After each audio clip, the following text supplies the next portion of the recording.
Cool. That is a big tadpole. Un gros têtard. Un têtard qu'on a trouvé dans un des étangs au Ruisseau. So it is one of the tadpoles that we found in a pool, a little pond at Halls Creek. And it is a big one. If we compare, Lindsay, put your hand maybe close to the thing so people, yeah, just your finger so people can see how big that thing is. So how do we know the species? First of all, if we look, donne-moi en français peut-être les traits de terrain qui fait qu'on l'a identifié.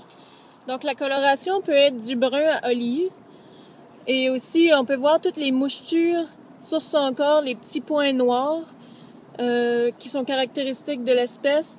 Et aussi sa nageoire caudale est vraiment haute comparée à la grenouille, comparée à un têtard de grenouille verte. Son ventre est blanc aussi, hein? Oui. On le voit bien. Je ne sais pas si on serait capable de montrer ça. Mais ce qu'on va faire, je vais te demander de le prendre dans tes mains dans quelques secondes. So if we look at the field marks of a tadpole of a bullfrog, it is speckled with black. The back fin is quite high on its body compared to a green frog where it would be lower. Also, the mouth piece is bordered with black, tiny, fine black lines, and like I said, the belly is white. Can be also yellowish for a bullfrog. So it is a big tadpole. They can measure up to 17 centimeters, and they will stay like that in the form of a tadpole for, oh, we can see its mouth now, for 2 to 3 years before they start transforming into an adult. Qu'est-ce qu'elle mange à ce moment-là? Lorsqu'elle est en têtard comme ça, étant donné la grosseur de la bouche, je dirais qu'elle mange des larves d'insectes aquatiques. Cool. So they eat mostly aquatic insect larvae and also probably a lot of vegetative material like algae. We can kind of see that they're starting to form legs at the base of the back fin, the tail. And even in the front, we can tell where the legs are going to be. Donc, elle commence à former des appendices, là, ses membres.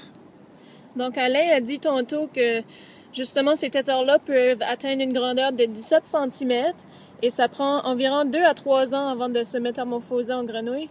Donc, ils ont besoin d'un point d'eau permanent. Oh, so it's important for bullfrogs that the pond don't dry up.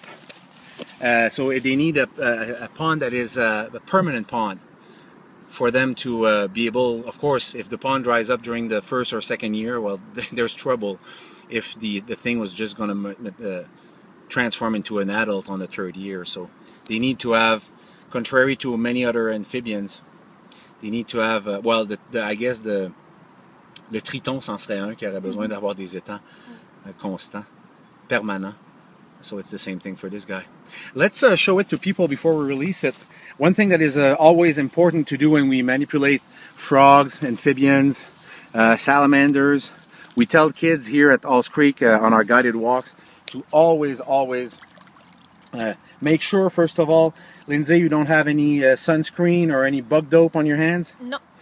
Very important. And also rinsing your hands with water from the pond before you manipulate them. And you're going to be able to show us how big this thing is before you release it. Donc, toujours avoir les mains humides lorsqu'on manipule les amphibiens parce que leurs peaux sont vraiment sensibles. Donc, je vais essayer de le prendre dans mes mains.